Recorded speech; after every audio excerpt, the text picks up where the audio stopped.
बिहार में चुनावी मंच से पीएम मोदी ने हुंकार भरी है। विपक्षी पार्टियों के नीतियों और नियत पर करारे वार किए गए हैं। उधर राहुल गांधी ने भी तेजस्वी के साथ मिलकर मोदी सरकार को घेरा। बिहार चुनाव से जुड़ी हुई हर खबर के लिए हम आपको दिखाते हैं टॉप 9 राज्याभिषेक से। रउआ सबके अभिनंदन करतानी। बिहार विधानसभा चुनाव संग्राम में पीएम मोदी ने आज सासाराम से एंट्री की। फिर से एनडीए की सरकार बनाने की अपील करते हुए पीएम मोदी ने गलवान वीरों को श्रद्धांजलि दी। लेकिन भारत माता के माथा ना झुके टले। गया में चुनावी सभा में प्रधानमंत्री मोदी ने कहा कि 90 के दशक में बिहार को अराजकता के दलदल में धकेल दिया गया था। आज के बिहार में लालटेन की जरूरत खत्म हो गई है। महागठबंधन की रग रग से बिहार का नागरिक वाकिफ है। जब बिहार के गांव में सड़कों से जाना एक सपना होता था।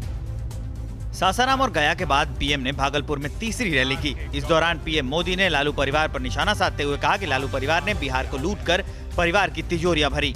बिहार को लूटकर इन लोगों ने अपने परिवार की तिजोरियां भरी है। आपने उनको रोजगार कितना दिया और कब?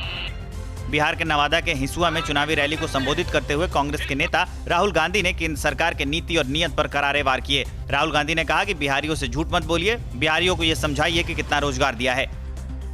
जब चाइना हमारी जमीन के अंदर आए।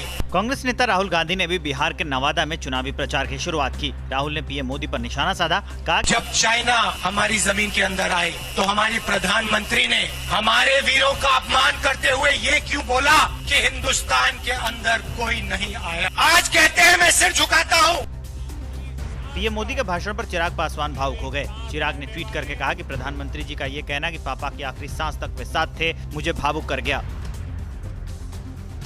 असदुद्दीन ओवैसी ने बिहार चुनाव के लिए पीएम नरेंद्र मोदी की पहली चुनावी सभा के बाद उन पर सवाल उठाया है। ओवैसी ने एलजेपी का नाम नहीं लेने पर पीएम पर निशाना साधते हुए कहा कि वह एक साथ 2 घोड़ों की सवारी करने की कोशिश कर रहे हैं।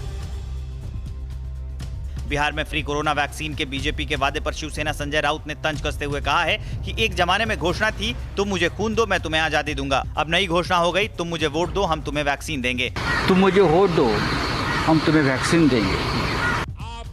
बिहार में पीएम मोदी की चुनावी रैली पर महबूबा मुफ्ती ने निशाना साधा है। महबूबा ने कहा है कि वोट मांगने के लिए उनके पास दिखाने के लिए कुछ भी नहीं है, क्योंकि ये सरकार देश के मुद्दों को हल करने में विफल रही है। मेरा एजेंडा तो ये है, सामने मैंने रखा है। जिस वक्त हमारा ये एजेंडा वापस आएगा हम उस झंडे को भी उठा लेंगे। अड़ी सोमवार से शुक्रवार शाम 6 बजे सिर्फ TV9 भारतवर्ष पर।